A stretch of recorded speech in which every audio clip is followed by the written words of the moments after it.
Bueno, buen día. Buen día, doctora, ¿cómo le va?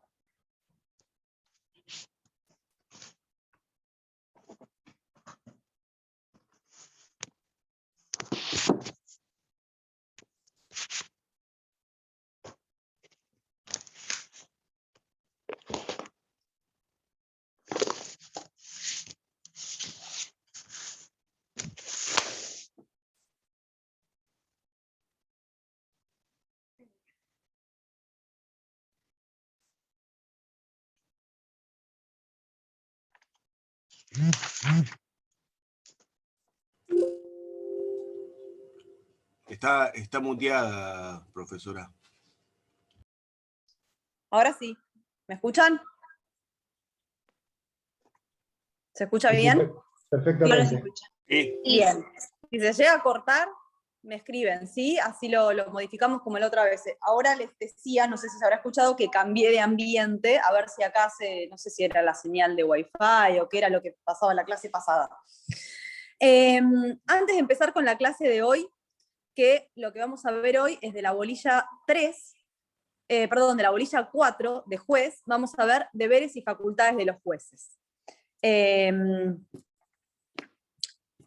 Lo que les quería decir de la clase anterior es que les vamos a subir al campus un cuadro para que ustedes vean cómo funciona el Poder Judicial Federal dentro de nuestro departamento judicial, ¿sí? Para que lo puedan complementar con lo que van a ver, o ya vieron, con el doctor Basso del Departamento Judicial de Mar del Plata en cuanto a los juzgados ordinarios provinciales, ¿sí?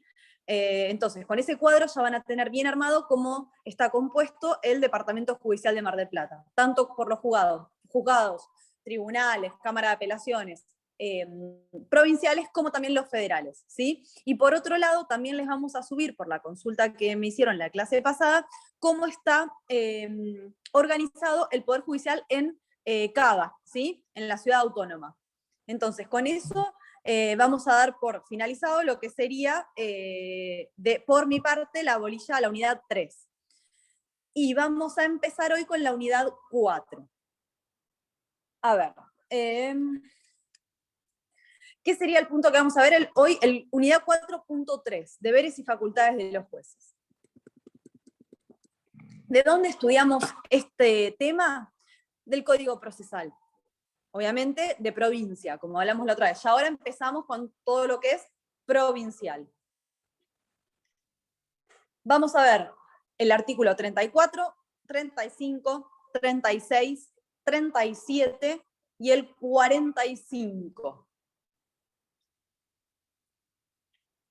Obviamente, solamente con lo que vean en el código no alcanza, hay que complementarlo con un código comentado o con un libro, con la bibliografía que ustedes estén estudiando para complementar lo que vemos en clase y el articulado del código. Bien, ¿ya vieron algo de juez, de la bolilla de juez con el doctor Espinosa o todavía no empezaron? No empezaron, bien. Bueno, el juez, dentro del proceso, ¿qué rol les parece a ustedes que cumple? Tenemos, ¿qué partes tenemos dentro del proceso? A grandes rasgos. Vamos a tener un actor, ¿sí? Que va a ser la persona que demanda, ¿sí? Un demandado, y a su vez vamos a tener la figura del juez, que ¿qué vendría a ser dentro del proceso? ¿Qué rol va a cumplir para ustedes? Un tercero imparcial. Un tercero imparcial, obviamente no va a estar del lado ni de uno ni del otro, ¿sí? Sino que va a escuchar ambas partes y va a tomar una decisión, ¿sí? Y va a ir llevando el proceso adelante. Entonces, lo que vamos a ver hoy es los deberes, que son obligaciones para los jueces, las facultades que tienen los jueces, que vamos a ver que hay 3 tipos. Facultades disciplinarias, facultades ordenatorias, facultades instructorias, y por otro lado vamos a ver también la aplicación, la facultad que tienen los jueces de aplicar sanciones conminatorias y a su vez de establecer o de disponer la temeridad y malicia en la que puedan llegar a incurrir las partes. Eso es lo que vamos a ver en la clase de hoy, ¿sí? Deberes de los jueces, facultades de los jueces, que son estos tres tipos, disciplinarias, instructorias y ordenatorias. Vamos a ver lo que son las sanciones conminatorias y cómo las aplican los jueces, y vamos a ver qué es la declaración de temeridad y malicia y cómo también aplican los jueces este instituto dentro del proceso. ¿Bien? Perfecto. Por favor, les pido que abran el código en el artículo 34, que es lo que vamos a empezar viendo hoy, que es los deberes de los jueces, ¿sí? Es lo que el código establece para los jueces como obligaciones que tienen dentro del proceso. Por un lado, el artículo 34, que se divide en 6 incisos, creo, o 7, habla de que los jueces deben asistir a las audiencias de prueba, ¿sí? Bajo pena de nulidad, dice, o sea, bajo pena de que sea nulo lo actuado en esa audiencia, cuando cualquiera de las partes lo solicite con anticipación no menor a 2 días, dice el código. Bien, ¿cuáles son las audiencias de prueba? Aquellas, por ejemplo, en la que van a declarar los testigos, ¿sí? O en la que ya van a ver ustedes bien la unidad de prueba, ¿sí? De todos los medios probatorios que hay, pero bueno, podría ser la audiencia en la que van a declarar los testigos, en la que se va a absolver posiciones, que es otro medio de prueba. Ahora, ¿qué dice el inciso? Cuando cualquiera de las partes lo pidiere, porque si el juez tiene que estar presente en todas las audiencias de prueba, ¿sí? Quizás sería una carga horaria dedicada a estar en audiencias muy importante para todos las demás funciones que debe cumplir. Entonces, si las partes lo piden, tienen la obligación de estar. Esto igualmente, este artículo, entra un poco en contradicción con lo que vendría a ser la Justicia 2020, ¿sí? Que obliga a los jueces a estar sí o sí en todas las audiencias de prueba y a escuchar el juez a cada testigo, a la declaración de cada testigo, porque si no, como ocurría antes, los jueces, las declaraciones de los testigos, como no estaban en la audiencia, la leían de un acta que transcribía un secretario, que como se imaginarán ustedes no es lo mismo que escuchar directamente al testigo. Entonces ahora se hacen las audiencias videograbadas, esto lo van a ver bien, hasta un ejemplo de una videograbación con la doctora Pereira, pero en la segunda parte de cómo son las audiencias ahora con esta nueva, que se denomina la Justicia 2020, que ya lo van a ver. Pero bueno, esta redacción del código quedó así. Entonces tienen la obligación de estar en las audiencias de prueba siempre que las partes lo pidan. ¿Cuál es otro de los deberes de los jueces? El inciso 2 habla de decidir las causas en lo posible de acuerdo al orden en que hayan quedado en estado, ¿sí? ¿Qué quiere decir esto? Que tienen que, dentro del juzgado, del tribunal, se va a ir formando un ordenamiento interno en donde el juez tiene que ir resolviendo a medida, digamos, respetando un orden en el que los expedientes van ingresando para dictar sentencia. Salvo alguno que sea urgente, que se puede decidir antes o resolver antes, pero si no tienen que ir respetando este orden interno del juzgado del tribunal, a medida que los expedientes van quedando en estado de dictar sentencia. Bien, el inciso 3 me habla de las resoluciones judiciales, o sea, los plazos que deben respetar los jueces para dictar las resoluciones judiciales. Antes de ver los plazos en sí, tenemos que saber que hay, este artículo menciona 3 tipos de resoluciones judiciales. En realidad el código también habla de una más, pero no vamos a adelantarnos. Habla de providencias simples, sentencias interlocutorias y sentencias definitivas. Son 3 tipos de resoluciones judiciales, ¿sí? Que son junto con las sentencias homologatorias, que no las menciona este artículo, son las resoluciones judiciales que pueden dictar los jueces. Las providencias simples que están reguladas en el artículo 160 son aquellas que tienden al desarrollo del proceso u ordenan actos de mera ejecución, ¿sí? Estas resoluciones no necesitan estar fundadas, por eso el plazo de su dictado es bastante poco. ¿Qué establece el código? Deben dictarlas dentro de los 3 días de la petición de la parte. ¿Cómo funciona un proceso?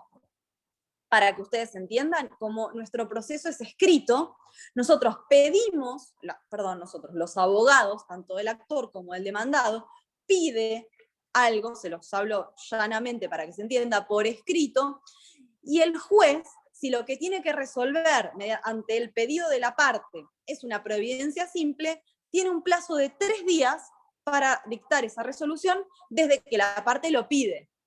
Por ejemplo, un ejemplo muy simple, un préstamo de un expediente. Bueno, ya ahora no hay préstamos porque son todos digitales los expedientes, pero, por ejemplo, acompaño una documentación en PDF, ¿sí? Porque como les decía, ahora todos los expedientes son virtuales. Cuando yo acompaño un escrito con una escritura, por ejemplo, en formato PDF, mediante un escrito digital, mediante una presentación digital, el juez va a dictar una resolución que diga agréguese la documentación adjunta por la doctora Bustamante, por ejemplo.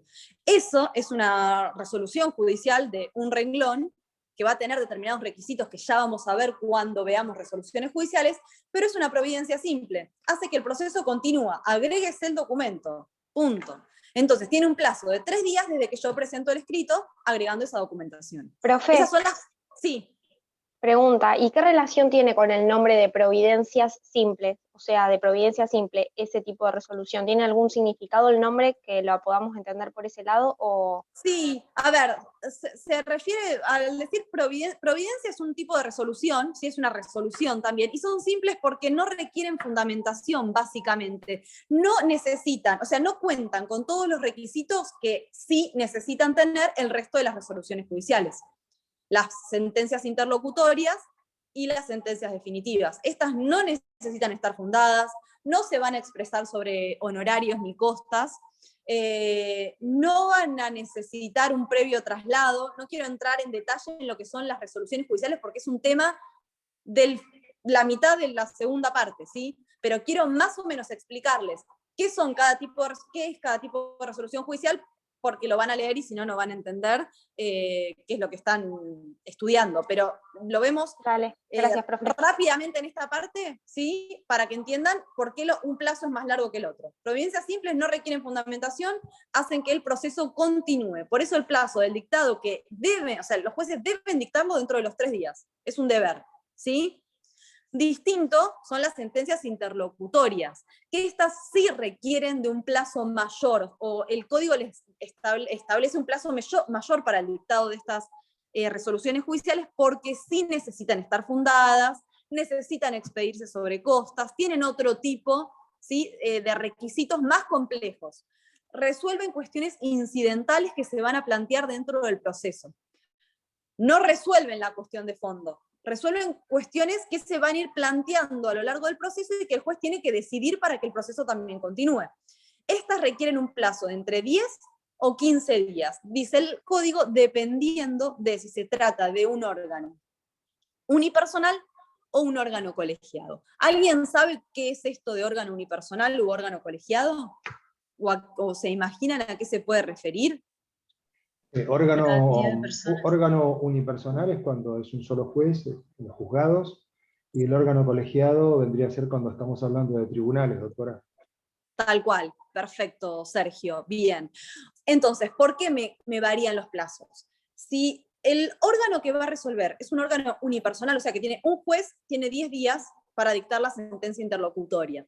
Ahora, si se trata de un órgano colegiado, el artículo me da 15 días, ¿sí? ¿Por qué? Porque cuando hay un tribunal, por ejemplo, en el fuero laboral hay tribunales, ¿sí? No hay juzgados que están compuestos por 3 jueces cada tribunal. No es que se juntan los 3 jueces y dicen resolvamos esto, ¿sí? No funciona así. ¿Cómo resuelven los órganos colegiados? Hay un orden que se sortea de votación. Entonces, el primer juez que sale sorteado en el orden de votación resuelve como si fuese un juez unipersonal. El segundo, ¿sí? Que sale sorteado en el orden de votación, puede adherir o no a lo que dice el primero. Y el tercero, igual.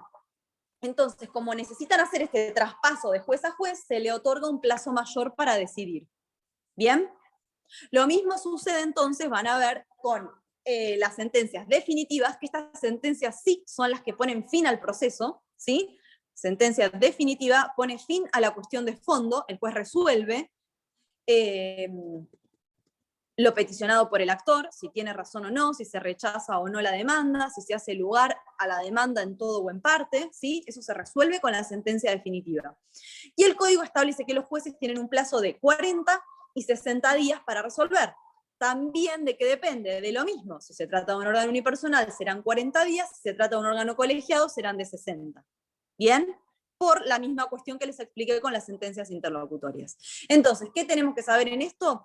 Que al hablar de deberes de los jueces no pueden dictar las distintas resoluciones judiciales que establece el código en el plazo que les parezca o dependiendo del cúmulo de tareas que tengan.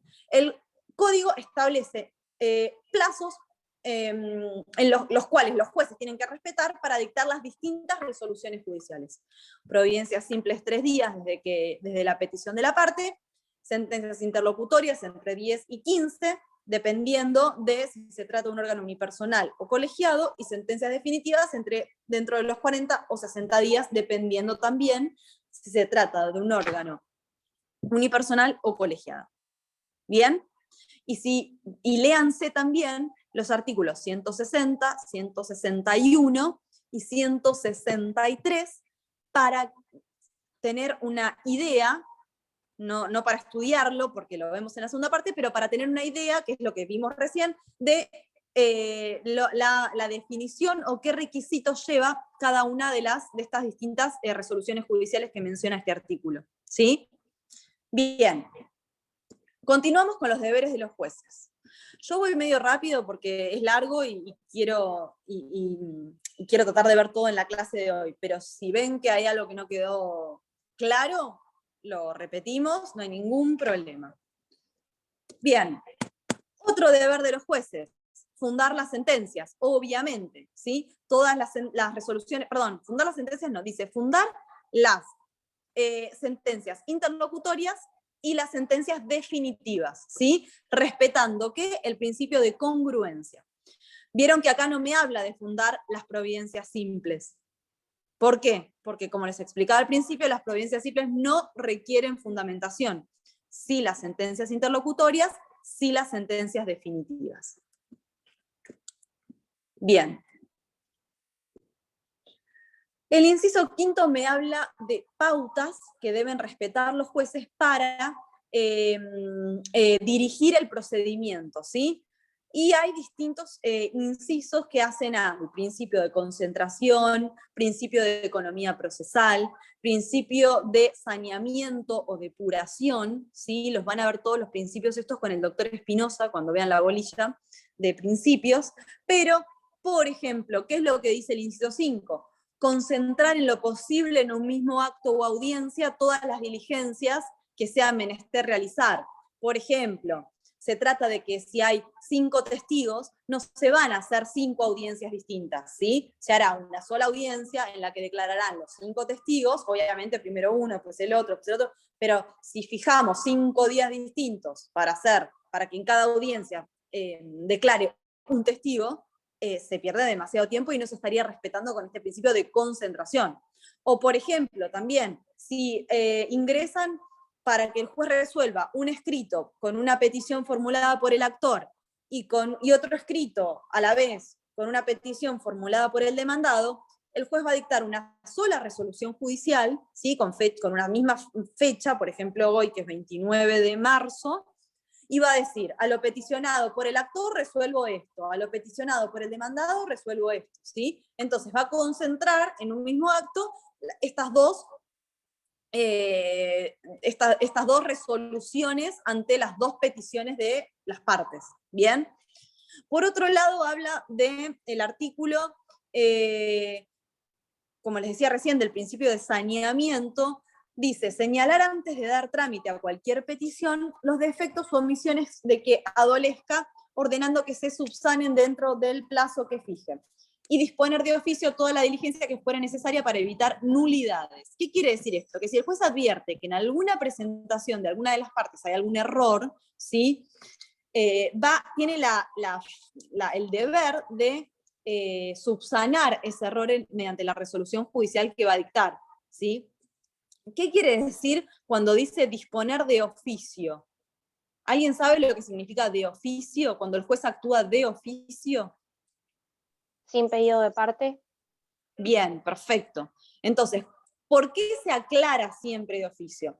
Porque nuestro proceso respeta, ¿sí?, el principio dispositivo, ¿sí? Ya van a ver qué es, pero el juez va resolviendo a medida que las partes van pidiendo o requiriendo o peticionando, y el impulso del proceso lo tienen las partes, específicamente el actor.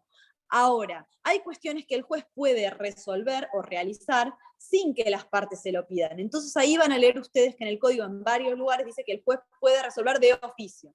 En este caso puede subsanar algún error en que incurra alguna presentación de alguna de las partes sin que la otra parte se lo pida, ¿sí? De oficio.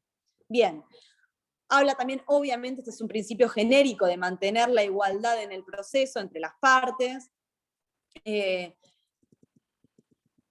Prevenir y sancionar todo acto contrario al deber de lealtad, probidad y buena fe. Eso ya vamos a ver bien qué significa.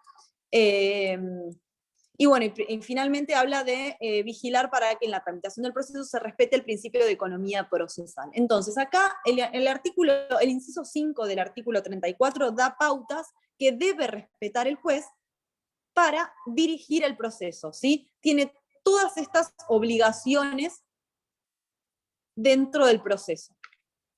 Profe, ¿puedo hacerle una pregunta? Sí. Y eso que usted dijo de disponer de oficio toda diligencia que fuere necesaria para evitar nulidades, ¿en qué consistiría eso? ¿Qué sería una diligencia para evitar esas nulidades? Por ejemplo, si considera que antes de avanzar con el proceso debe realizarse algún acto procesal determinado, por ejemplo, considera que hay una resolución judicial que debe notificarse a una de las partes para evitar que después esa parte plantee una nulidad de todo lo actuado por no haber estado anoticiada, ¿sí?, de alguna cuestión en particular. Entonces, ¿qué dice el juez? Bueno, previamente vamos a cumplir con esto para evitar que después se pueda llegar a plantear alguna nulidad, ¿sí? Eso, ¿se entiende? Gracias, profe. Sí. Entonces, a medida que avanza el proceso, va a ir controlando que esté todos los actos procesales realizados para evitar que después haya que volver marcha atrás porque se declare la nulidad de algún acto procesal en particular. A ver, ¿algún ejemplo? Pasa que a esta altura de la materia es difícil poner ejemplos porque hay que explicar como demasiado para llegar al ejemplo, pero básicamente sería eso. Por ejemplo, una notificación suele suceder. Por ejemplo, Sí, igual se comprendió, profe. Yo lo logré. Sí, lo logré comprender más o menos como un pantallazo bien, así, pero se comprendió. Gracias. Bien, bien. Continuamos. El inciso 6 del artículo 34 habla de que los jueces tienen el deber de declarar en oportunidad de dictar la sentencia definitiva la temeridad o malicia en que hayan incurrido los litigantes, o sea, actor y demandado, y los profesionales intervinientes, o sea, los abogados. Esto lo dejamos así porque es lo que vamos a ver al final, ¿sí? Que les hablé al principio, lo que sería la declaración de temeridad y malicia.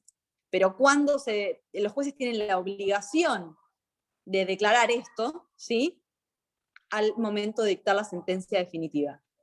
¿Qué es lo que sucede? Alguna de las partes lo va a pedir, ¿sí? Entonces el juez lo va a resolver al final, si corresponde o no, si considera que alguna de las partes actuó con temeridad, que ahora vamos a ver qué significa, o con malicia. Bien, entonces, estos son los deberes de los jueces. Dijimos artículo 34 del Código Procesal.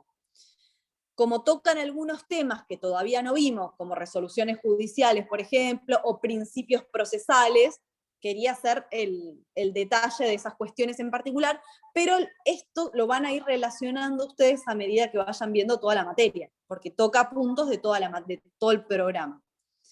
Bien, continuamos con lo que serían las facultades. ¿Qué dijimos? Que facultades de los jueces el Código establece 3 tipos: disciplinarias, ordenatorias e instructorias. ¿Dónde están reguladas? Las facultades disciplinarias en el artículo 35 y las facultades ordinatorias e instructorias en el artículo 36. Todas son distintas, ¿sí? ¿Por qué? Porque tienen distintas finalidades. Ahora vamos a ver a qué se refieren cada una, pero ya no estamos hablando de deberes que tienen los jueces, sino que son facultades. Bien, facultades disciplinarias, dijimos artículo 35. ¿Cuál es la finalidad que buscan los jueces al aplicar estas, o al utilizar estas facultades que les otorga el código? La finalidad de los jueces es mantener el buen orden y decoro en los juicios, ¿sí? Para lograr eso, el código les otorga estas facultades. Vayan anotando, porque vamos a ir diferenciando la finalidad de cada instituto, ¿sí? Entonces, al aplicar las facultades disciplinarias, el juez lo que busca es mantener el buen orden y decoro en los juicios, ¿sí? Vendría a ser como una especie de policía dentro del proceso. Entonces, para lograr esto, el código establece que los jueces van a poder mandar a atestar, dice, o corregir, sería, toda frase injuriosa o redactada en términos indecorosos u ofensivos, ¿sí?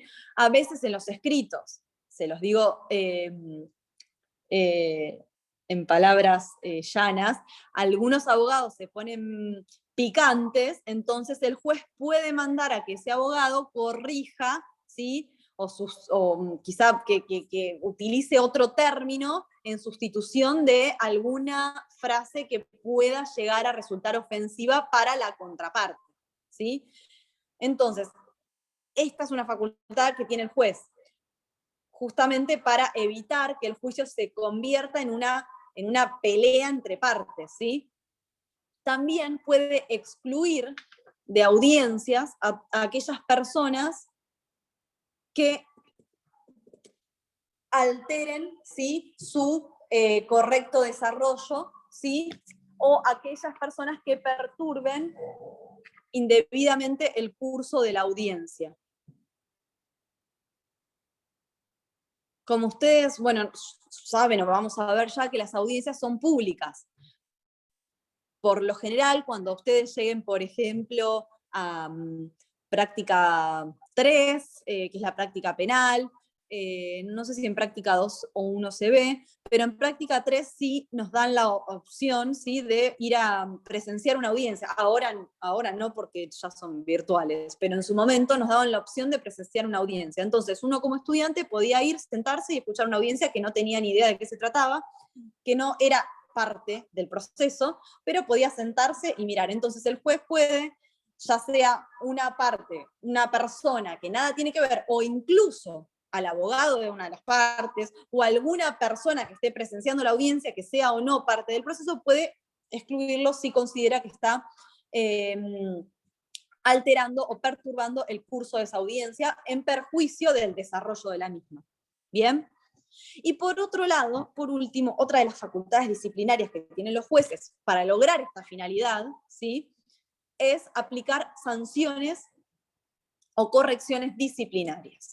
Y ahora vamos a relacionar este artículo con el artículo, anótenlo, el 74 de la ley 5827. Este artículo 74 establece que, con esta finalidad de mantener el buen orden y decoro en los juicios, los jueces y tribunales van a poder aplicar a los profesionales, o sea, a los abogados, distintas correcciones disciplinarias. Entonces, pueden empezar, no, 2879, no, 5827 la ley, 5827. Artículo 74. La ley ya la van a ver cuando vean abogado, pero ahora vamos solamente al artículo 74. Entonces, en una primera medida van a poder los jueces aplicar un apercibimiento al abogado, o si no, ya van a poder aplicar una multa. En su caso también van a poder suspenderlo por un plazo que no va a ser mayor a 60 días, ¿sí? Para que no pueda intervenir en ese plazo, en ese proceso, y en caso de reincidencia puede aplicar ya la sanción, o la sanción más gravosa, que sería separar a ese abogado de la causa, ¿sí? Entonces, con la finalidad de mantener el buen orden y decoro en los juicios, los jueces tienen estas facultades, que se llaman facultades disciplinarias. Mandar a que alguna de las partes corrija alguna frase redactada en términos ofensivos, excluir de la audiencia a quien perturbe su buen desarrollo y aplicar sanciones o correcciones disciplinarias, conforme lo dice el código, y también y relacionarlo esto, porque si no está incompleta la respuesta, con lo que establece el artículo 74 de la ley 5827, que son estas correcciones disciplinarias que vimos recién. Apercibimiento, multa, ahí va, suspensión de la causa con un plazo máximo de 60 días y separación de la causa. Sí. ¿El apercibimiento significaría solamente una llamada de atención? De atención, por eso es lo más Listo. leve, ¿sí? Es una llamada de atención, pero te llaman la atención una vez. Ya la segunda no va a ser un llamado de atención. ¿Sí? Bien. Profe, una consulta. Ahí Sí. estaba viendo el artículo de la ley y dice multa máximo 10 juz. No sé qué es. Sí. Juz. Bueno, lo iba a ver, te voy a diferir la consulta para el final, porque al ver el artículo 45, también que habla de multas, me habla de JUS, que es J-U-S. Es una medida arancelaria. Lo van a ver bien, obviamente, cuando vean la bolilla de honorarios, pero yo les voy a explicar qué es para poder entender de qué multa estamos hablando. Pero lo vemos al final, ¿te parece? Sí. Bien. Continuamos entonces ahora con las facultades ordenatorias e instructorias. Y ahora es donde tienen que prestar atención y no equivocarse. ¿Por qué? Por más que las facultades ordenatorias e instructorias están contenidas ambas en el mismo artículo, que es el artículo 36, buscan finalidades distintas, ¿sí? Tienen conceptos distintos. Entonces, si se les pregunta en el parcial, facultad, no se les van a preguntar las dos. Si se les preguntan facultades ordenatorias y ustedes mandan todo el artículo 36, la respuesta está mal. ¿Sí? Porque no todas las del 36 son ordenatorias. Algunas son ordenatorias y otras son instructorias. Vamos a hacer ahora un pequeño trabajo interactuando entre nosotros y con el código. Yo les voy a decir qué significan un concepto de facultades instructorias y uno de ordenatorias, y vamos a ir leyendo los incisos del artículo 36 y ustedes van a ir diciéndome qué facultad es para ustedes, ¿sí? Y lo vamos a ir hablando entre todos. Entonces, facultades instructorias son aquellas que tienden a la investigación y esclarecimiento del proceso. ¿Con qué se van a relacionar entonces si tienden a la investigación del proceso? Con la parte de la prueba del proceso, ¿sí? Estas son las instructorias. En cambio, las ordenatorias tienden al mero desarrollo de la causa, ¿sí? Que el proceso continúe. Bien, entonces yo ahora les voy a pedir que por favor abran el código en este artículo y se vayan ofreciendo, así leemos cada inciso y vamos viendo entre todos qué tipo de facultades, ¿sí? ¿Entendieron entonces la diferencia entre instructoria y ordenatoria? Unas tienen que ver con la investigación, con el esclarecimiento de la verdad dentro del proceso, que se relacionan con la prueba y los distintos medios probatorios que ofrece nuestro código, y los otros tienden al mero desarrollo de la causa. ¿Bien? Entonces, ¿quién puede leer el inciso primero? Yo leo, profe. Gracias. 1. Tomar medidas tendientes a evitar la paralización del proceso. A tal efecto, vencido un plazo, se haya ejercido o no la facultad que corresponda. Se pasará a la etapa siguiente en el desarrollo procesal, disponiendo de oficio las medidas necesarias. Bien, ¿qué creen ustedes que es esta facultad? Ordenatoria. Ordenatoria, sin duda alguna, ¿sí? Ya van a ver ustedes, cuando vean los principios procesales, hay un principio que es el principio de preclusión, que quiere decir que cada acto procesal tiene su plazo determinado para realizarlo. Y si yo no lo realizo en ese momento, ya no lo puedo realizar después, ¿sí? Entonces, el proceso va a continuar. Yo realice el acto procesal o no. Por ejemplo, contestación de la demanda. El demandado va a tener un plazo para contestar la demanda. Si no lo hace en ese plazo, no es que se termina el proceso porque no se contestó la demanda. El proceso continúa siempre que haya estado debidamente notificado el demandado, sin que el demandado haya ejercido su derecho de defensa, ¿sí? Siempre y cuando haya estado debidamente notificado, porque si no hay un problema, ¿sí? Tiene que estar debidamente notificado, dejó pasar el plazo, no contestó la demanda. Bueno, el actor va a continuar el proceso solamente, digamos, sin tener la contestación del demandado, pero tiene que producir toda su prueba, tiene que probar lo que está diciendo. Ahora, el demandado no puede aparecer en la mitad del proceso pretendiendo contestar la demanda. No, ese plazo ya pasó, el proceso va a continuar, ¿sí? Entonces, vencido el plazo para contestar la demanda, el proceso continuará con el demandado en rebeldía, que también van a ver qué significa, ¿sí?, la declaración de rebeldía.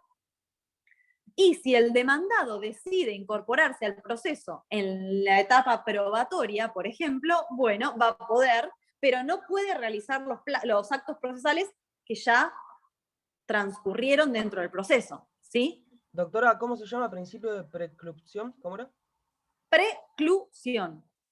Gracias. Preclusión. Yo les voy diciendo los principios, ¿por qué?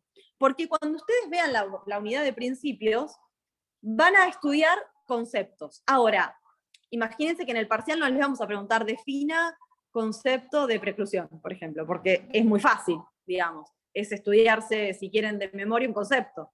Entonces, lo que sí vamos a pedirles, o se pide por lo general, es que ustedes relacionen cada principio con alguna parte del proceso. Entonces, la bolilla de la unidad de principios procesales se relaciona con todo el programa, ¿sí? Entonces yo les voy a ir dando, cada vez que veamos algún punto del programa que se relaciona con un principio, se los voy nombrando para que lo anoten y cuando estudien la bolilla de principios lo puedan relacionar.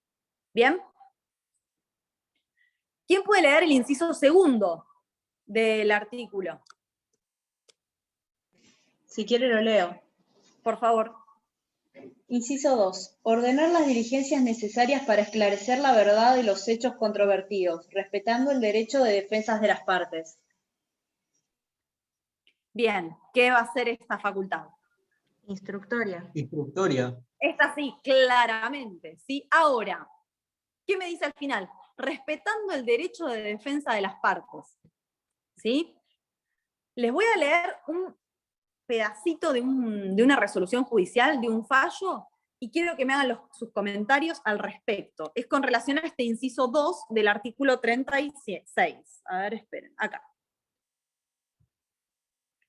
Bueno, un fallo, ¿qué dice?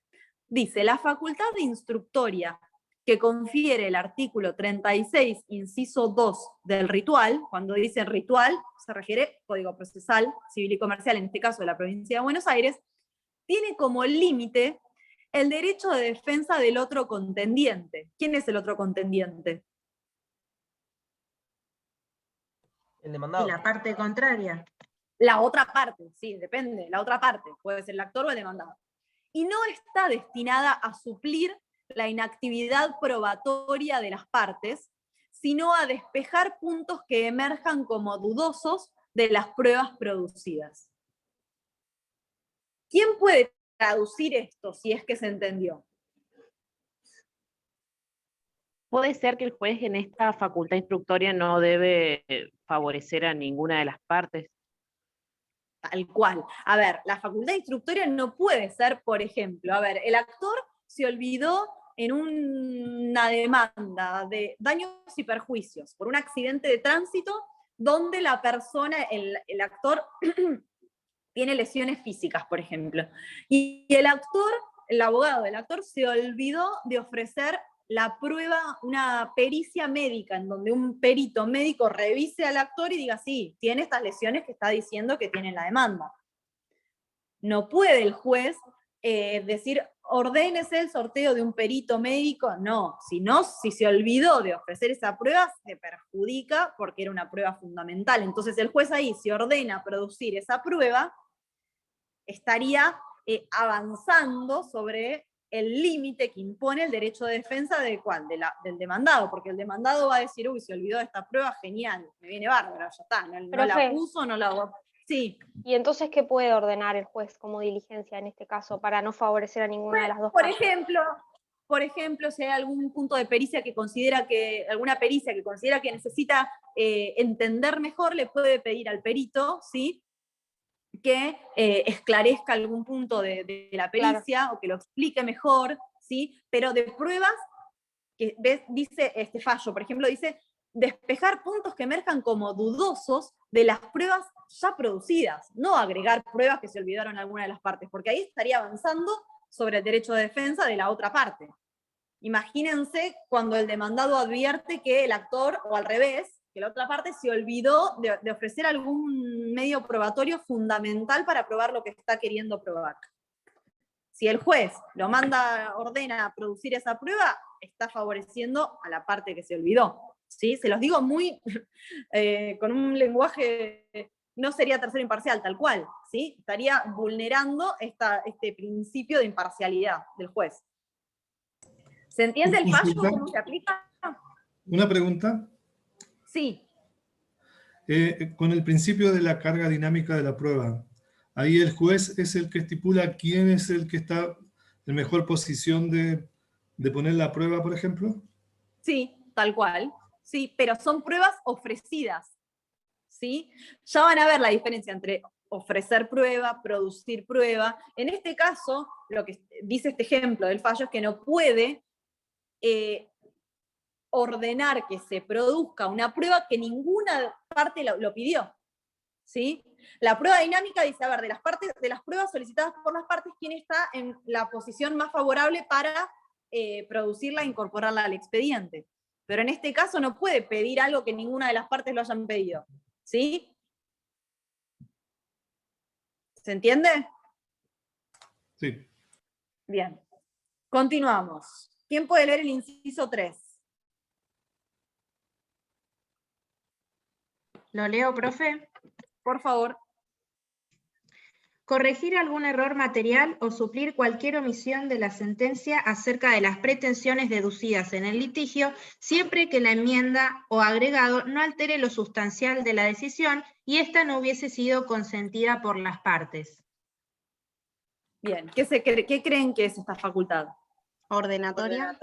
Ordenatoria, también. Cuando advierte que hay alguna omisión en la sentencia, lo puede corregir el juez, siempre y cuando no esté consentida, ¿sí?, esa resolución. Quiere decir que lo va a tener que corregir antes de que las partes, de haber notificado a las partes de esa resolución, ¿sí?, y que haya transcurrido el plazo sin que las partes hayan apelado ni recurrido a esa resolución. Ahí va a estar consentida y firme. Entonces, antes de que pase todo eso y el juez advierta que hay algún error material, dice, o suplir cualquier omisión de la sentencia, lo puede corregir. Es para que el proceso continúe también. ¿Quién puede leer el inciso 4?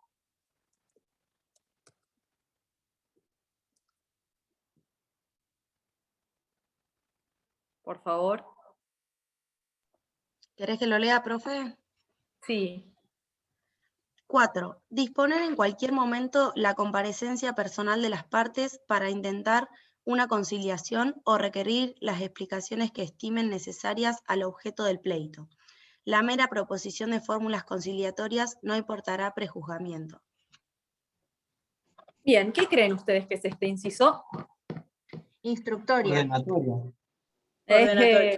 Ordenatoria es. Eso quería escuchar, porque acá hay contradicción, ¿sí? O planteamientos opuestos en la doctrina, ¿sí? No todos los autores consideran que esta es una facultad instructoria y no todos consideran que esta es una facultad ordenatoria. ¿Qué es lo que yo creo leyendo el inciso? Si leemos la primera parte del inciso que dice, disponer en cualquier momento las comparecencias personales de las partes para intentar una conciliación.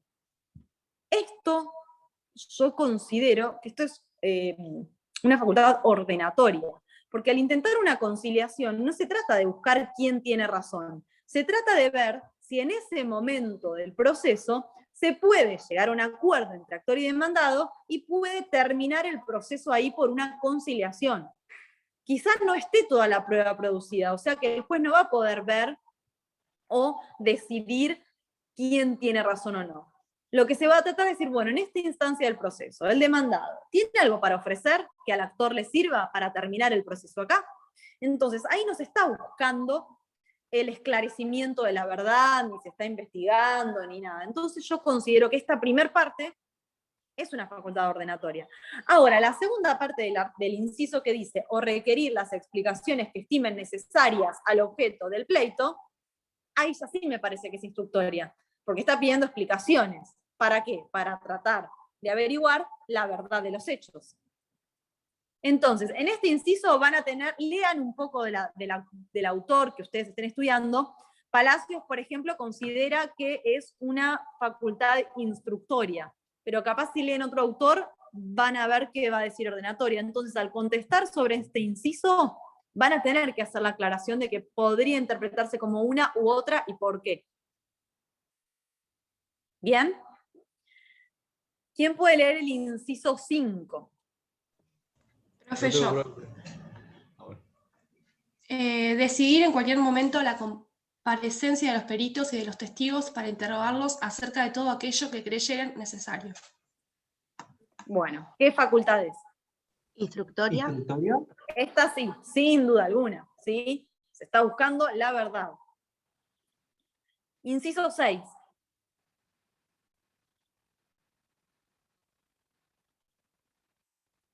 Leo, profe. Dale.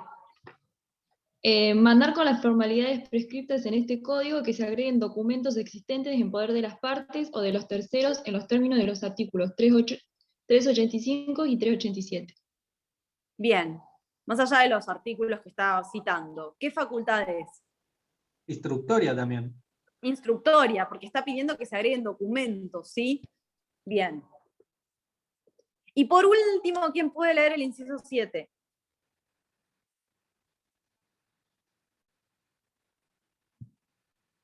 Si quiere lo leo. Dale.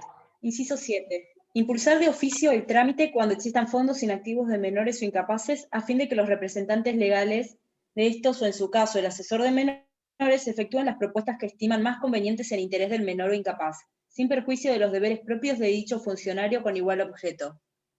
Bien, ¿qué consideran que es esta facultad? Ordenatoria. Ordenatoria, tal cual. Es un caso muy en particular que es cuando hay fondos inactivos de menores, ¿sí? O incapaces.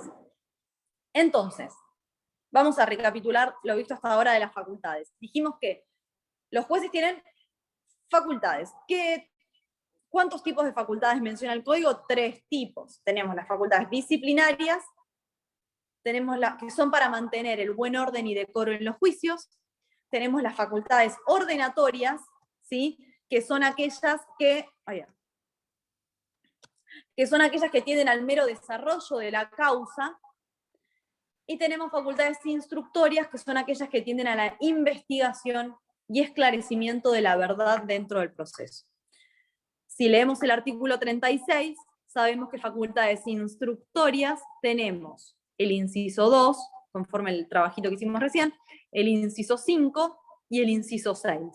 Y facultades ordenatorias, el inciso 1, el inciso 3 y el inciso 7. Y el gran inciso 4, que hay que explicar que podría ser una o la otra y por qué. ¿Bien?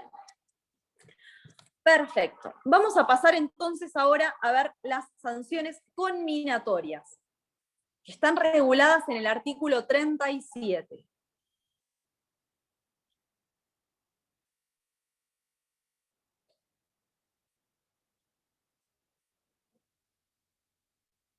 Las sanciones, a ver, si tenía algún fallo de esto.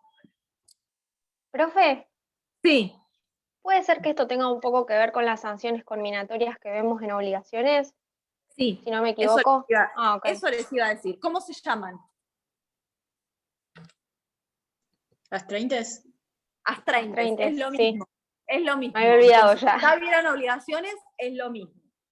Entonces, ¿qué es lo que dice el Código Procesal? Le otorga a los jueces la facultad, ¿sí?, de poder aplicar estas sanciones conminatorias o astraintes, que es lo mismo. ¿Alguien que ya haya visto obligaciones sabe cómo funcionan, como para empezar a ver el tema y contar a los que todavía no lo han visto? Si mal no recuerdo, profesora, las astraintes en realidad no funcionan tanto como sanción, sino que es una especie de incentivo para que la parte contraria, que está reacia a cumplir su obligación, la cumpla, y son pecuniarias. Perfecto. ¿Qué quiere decir que son pecuniarias? Que hay que pagar. Perfecto. Entonces, pecuniarias y progresivas me agregan abajo, perfecto.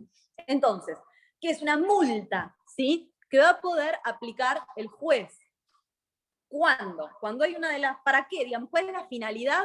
Que las partes cumplan con sus mandatos, ¿sí?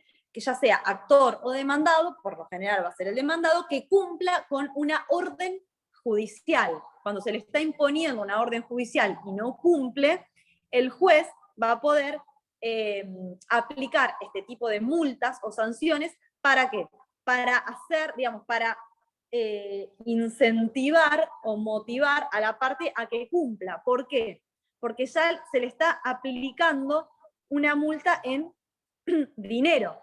Entonces, por ejemplo, cuando la sentencia establezca una obligación de que el demandado tenga que hacer o no hacer algo, y no lo cumple, por lo general se van a aplicar estas sanciones. ¿Por qué? Porque se aplica una multa diaria, o sea, por cada día que la parte no cumple con lo que está estableciendo el juez.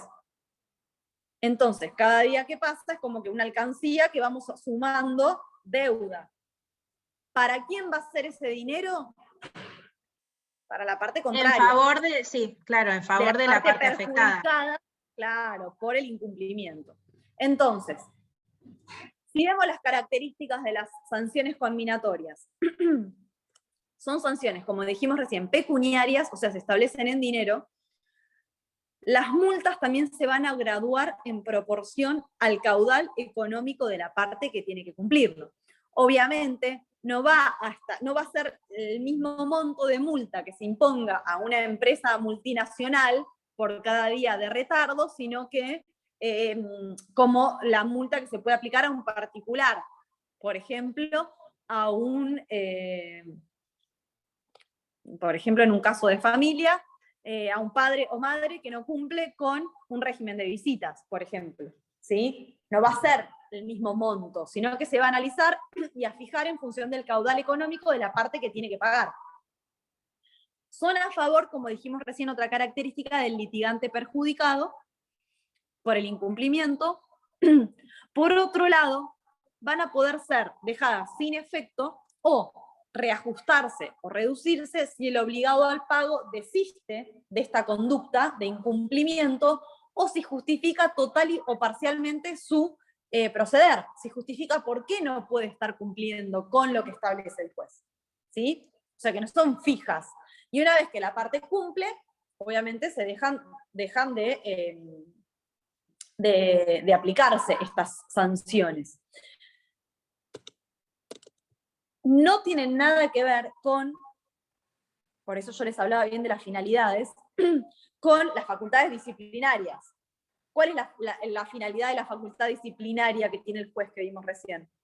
Mantener el buen orden y decoro en los juicios. Nada tiene que ver con esto, ¿sí? Estos son multas que se van a aplicar a las partes que no cumplan con sus mandatos, ¿sí? Y cada día que no cumpla va a sumar un monto determinado de dinero. ¿Bien? En el campus les dejé un fallo para que lo vean cuando estudien este tema, de marzo del año pasado, ¿sí? Véanlo, tranquilos, es corto, son 3 páginas, y si quieren lo comentamos en alguna clase cuando lo lean, me preguntan, o a través del campus, ¿sí? Hacen las preguntas ahí, que está bueno hacerlas ahí porque después la leen todos, ¿bien? Entonces, acuérdense que tienen un fallo de astraintes en el campus. Muy bien. Bien, estamos bien de tiempo. Vamos a ver entonces, por último, la declaración disculpe. Sí. Tengo una duda. El artículo 37 habla de que son sanciones, pecuniarias y compulsivas. Pecuniarias. ¿Qué significa? Pecuniarias y compulsivas. ¿Qué significa qué? Compulsivas. Compulsivas es que el juez está transformando, en este caso, una obligación de dar o de hacer, de hacer o de no hacer, por una obligación de dar sumas de dinero, ¿sí? Entonces, ya a medida que la parte no cumple, va sumando un monto determinado a su deuda, o va incrementando la deuda para con la otra parte. No tiene forma de no cumplir con esta sanción, salvo que logre probar por qué no puede cumplirlo, como dijimos recién, o que ya cumplió. Ahí frena. Si no, es que sigue la obligación para con la otra parte. No hay manera de evitar abonar esta multa una vez que el juez las aplica, ¿sí? Imagínense, si fuese dar sumas de dinero sería mucho más fácil, porque a medida que la parte incumple van a generar intereses. Pero en este caso no hay forma de generar intereses. Entonces la única forma que tiene el juez de obligar a que la otra parte cumpla con el mandato es transformarla en dar una suma de dinero. ¿Sí? Y en el caso de que no cumpla con estas deudas, se podrá plantear algún tipo de acción de ejecución de la deuda esta. Pero hasta que no transforma esa obligación de hacer o de no hacer en una obligación de dar, es como que es muy difícil obligar a la otra parte a cumplir, ¿sí? ¿Se entiende? Sí, perfecto. Es como que se irían desencadenando varios procesos, en este caso el proceso de ejecución de esa deuda que no pagaría. Sí, hay que ver cómo se puede continuar, pero se va generando una deuda en cabeza de la persona que no cumple, y es una deuda que no frena y que se incrementa día a día. Ya van a ver cuando vean el fallo que les puse en el campus, como un ejemplo de cómo funciona. Por otro lado, otro fallo que recuerdo, que ahora no lo tengo para leérselos, pero es un fallo en donde es un amparo, en donde se obliga a una obra social determinada, que ahora no me acuerdo cuál era, a entregar al amparista un medicamento. Entonces, ¿qué es lo que establece la sentencia? Dentro del plazo de 24 horas de notificada, entréguese al actor determinado medicamento, bajo apercibimiento de aplicar astraintes por cada día de, no sé, una multa de X plata por cada día de retardo. Entonces, si ya después de las 24 horas no cumple, le está obligando, medio a la fuerza, por eso son compulsivas, de entregar ese medicamento, porque si no, cada día que no lo entregue, va a ir generando una deuda que después va a tener que abonarle al actor, además del medicamento. ¿Sí? ¿Se entiende cómo funciona? O sea que el juez tiene que apercibir, antes al sujeto. Tal cual. Tiene que haber una antes de colocarla. Tiene que haber una resolución judicial que le avise que si no cumplís va a pasar esto. Y después las aplica. Ante el incumplimiento, las aplica. ¿Bien? Bueno, vamos a ver declaración de temeridad y malicia, que se acuerdan que lo vimos al principio y dijimos la dejamos así. hasta el final de la clase, porque así lo vemos todos juntos en el artículo 45. ¿Cuál es la finalidad? Como estamos viendo la finalidad de cada uno de estos institutos que estamos viendo en esta clase, la finalidad de la declaración de la temeridad y malicia es respetar las reglas de lealtad, honestidad y buena fe dentro del proceso.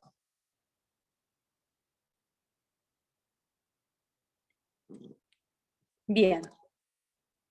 Primero vamos a ver qué significa que una conducta sea temeraria y qué significa que una conducta sea maliciosa. La conducta temeraria es quien la asume o incurre en una conducta temeraria, quien obra en el proceso a sabiendas de que no tiene razón, ¿sí? Ya sea el actor, que interpone una demanda sabiendo que no tiene razón para ver qué pasa, o el demandado, que en su conteste también incluye cuestiones que sabe que no tiene razón, ¿sí? Puede ser, entonces, puede incurrir en esta actitud temeraria tanto la parte actora como la parte demandada, que está, entonces, actuando en un proceso sin razón y siendo consciente de que está actuando sin razón, digamos. Se los digo llanamente que lo está haciendo a propósito, sabiendo que no tiene razón. Por otro lado, la conducta maliciosa es quien utiliza el procedimiento en contra de sus fines, ¿sí? Obstaculizando el normal desarrollo del mismo. Por ejemplo, ¿quién va a incurrir generalmente en una conducta maliciosa? La parte demandada, solicitando cuestiones dentro del proceso que son improcedentes y que lo único que hacen es dilatar el proceso para hacerlo lo más largo posible, y que en caso de no salir victorioso, o sea, de perder ese proceso, que el momento que tenga que pagar sea lo más alejado en el tiempo posible. ¿Se entiende entonces la diferencia entre conducta temeraria y conducta maliciosa? Doctora, sí. ¿Le hago una consulta?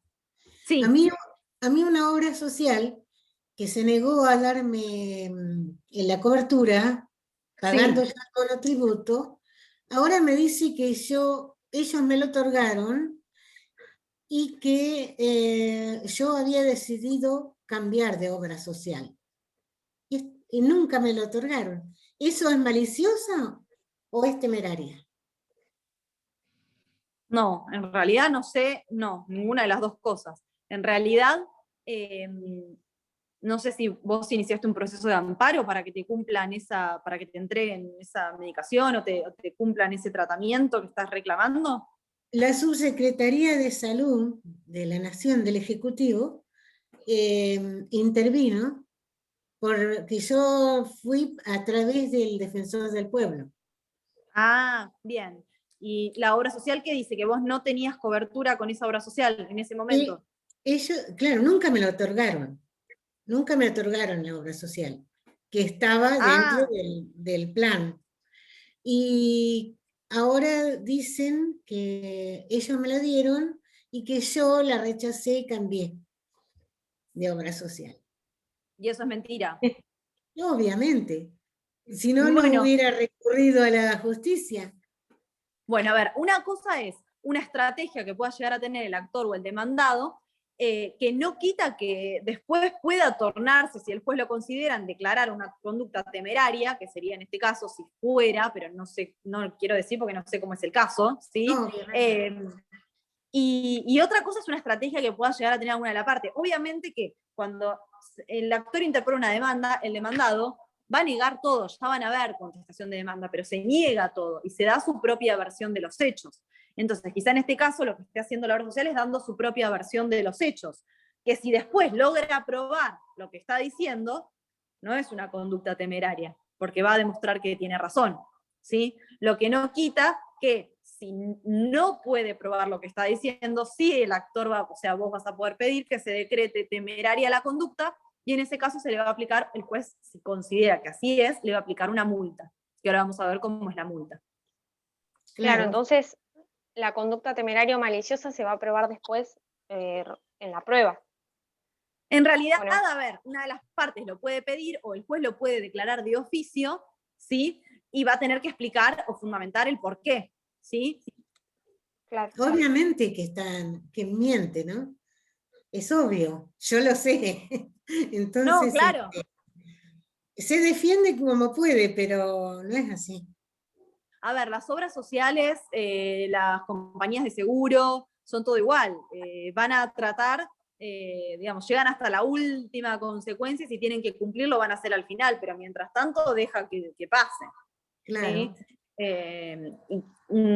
O sea, una cosa es en una compañía de seguro, que a lo sumo podría llegar a ser, si no hay una cuestión de un accidente con lesiones físicas, el arreglo de un auto o una moto o una cuestión así, y otra cosa es un tema de salud. Un tema de salud con problemas de salud. Pero bueno, son todos así, si no, no existiría la acción de amparo. Claro, porque sí. Previo a la acción de amparo, uno le pide directamente a la obra social. O sea, cuando me vienen a ver por un caso de amparo, yo no interpongo el amparo directamente. Primero se hace a través de una carta documento o una nota, ¿sí? Administrativamente, se envía a la obra social pidiendo que cumplan con esto, esto y esto. Claro, 3 Nunca notificaciones. con eso. Claro, nunca cumplen con eso. Después hay que interponer la acción de amparo. Pero sería ideal, si no hiciera falta iniciar un proceso para que cumplan algo que deben cumplir. Claro. Porque no son todas las acciones de amparo no son cuestiones dudosas de si tenía o no tenía cobertura o si esto corresponde, no, son cosas que deben cumplir, pero que esperan, ¿por qué? Porque quizá entre 10 personas no todas van a interponer la acción de amparo. Juegan con eso, tal que dice, bueno, si no es una cuestión muy grave de salud, decir, bueno, listo, ya está, me lo pago yo, por ejemplo, si tienen la plata para hacerlo. No todos van a la justicia. Prefieren perder un juicio, me dijeron, antes de incorporar gente al sistema. Puede ser. Bueno, no le interrumpo más, doctora. No hay problema. Todo sirve. Y tenemos tiempo hoy. ¿Qué es lo que quisiera ver? El tema de la multa, ¿sí? que puede aplicar el juez cuando considera que alguna de las partes incurre en una conducta maliciosa o temeraria. ¿A quién se le puede aplicar esta multa? No solo a la actor y al demandado, sino también a los abogados, ¿sí? Muchas veces, cuando en una contestación de demanda se ve que el demandado pide que el juez, al momento de sentenciar, declare temeraria o maliciosa, en realidad sería, en este caso sería temeraria, la conducta del actor al interponer una demanda sin razón. A veces se pide eso. Y muchas veces, para evitar una confrontación entre los abogados, se pide expresamente que se deje afuera, ¿sí? Que no se está pidiendo que esta multa se le aplique al abogado, sino a la parte que seguramente no le explicó al abogado cómo son las cosas. Se pone un párrafo así medio para no incluir al abogado en la multa, sino solamente a la parte. Pero bueno, el juez puede aplicar estas multas no solo al actor y al demandado, sino también al abogado del actor y al abogado del demandado. O a todos, o sea, a todos, a ambos, al actor y a la parte. Al abogado y a la parte. Profe, pregunta. Sí. Y acá dice el artículo 45, si no mal leo, dice que cuando se declarase maliciosa o temeraria la conducta asumida en el pleito por quien lo perdiere total o parcialmente. ¿A quién se le aplica? ¿Al que pierde? Al que lo pierde, pero no solo lo pierde, no siempre lo pierde el demandado. No, claramente, sí. Lo puede perder el actor, por eso puede ser a cualquiera de las dos partes. Pero es necesariamente que cuando ya está resuelto, digamos, el conflicto, la aplicación. Sí, porque te acordás cuando vimos el artículo 34 al principio de la clase, el inciso 6, que dije, lo dejamos para el final, para que lo vamos a buscar y lo vamos a leer, dice, declarar en oportunidad de dictar las sentencias definitivas la temeridad o malicia en que hubieran incurrido los litigantes o profesionales intervinientes. O sea que el momento es al momento de dictar la sentencia definitiva, al final del juicio. Claro, gracias, profe. Bien. ¿Cómo va a establecerse esta multa?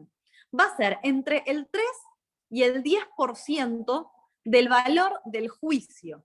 O sea que, además de lo que la parte que pierde tiene que pagar de capital, por lo que establezca la sentencia, se le va a sumar un monto que va a variar entre el 3 y el 10% de ese capital en concepto de esta multa por temeridad o malicia. ¿Sí? Ahora, ¿qué sucede cuando el juicio no tiene un monto determinado? Que no se puede establecer entre el 3 y el 10% de algo, porque no hay un monto que establezca la sentencia como condena.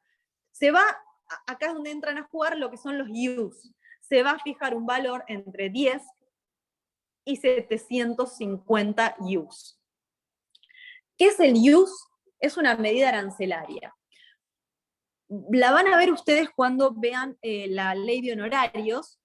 ¿Por qué? Porque imagínense que si una ley establece los honorarios que deben regularse a los abogados en dinero, habría que actualizar esa ley. Si digo que anualmente me quedo corta, cada 6 meses. ¿Por qué? Porque un honorario que hoy podría ser, no sé, 10.000 pesos, quizá en un par de meses no sea el mismo valor adquisitivo de esos 10.000 pesos. Entonces, ¿qué es lo que establece la ley de honorarios? Además de porcentajes, para los casos en los que no hay un monto de condena, habla de ius, que es una medida arancelaria y que se va a ir actualizando. ¿Por qué? Porque un ius equivale al 1% de la remuneración total asignada por todo concepto de un juez de primera instancia de la provincia de Buenos Aires. ¿Sí? Entonces, el ius va a ser el 1% del sueldo de un juez de un juzgado de primera instancia de la provincia de Buenos Aires. A medida que se incrementa, que se va actualizando el valor del salario del juez, se va actualizando e incrementando el valor de ese ius. ¿Bien? Entonces, Profe, hoy, sí. No, tenía una duda con esto de las multas de temeridad o malicia. Por ahí es medio tonta la duda, pero bueno, el artículo 34 en el inciso 6, al final dice profesionales intervinientes, pero no aclara si es solo el abogado, y mi duda era si también se puede aplicar a peritos, por ejemplo, como profesional interviniente. Muy raro, no, porque en realidad el perito es un tercero imparcial dentro del proceso. O sea, viene a colaborar con su saber y entender y su experiencia y digamos, los conocimientos que le brinda su profesión sobre un punto en particular. ¿Sí? Pero no va a ser, no está de un lado ni del otro. Entonces, pero, como les profe, venía diciendo... Una pregunta. Sí.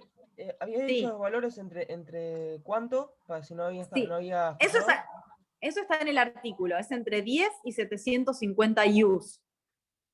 Pero lo que yo quiero que entiendan es que, si por ejemplo,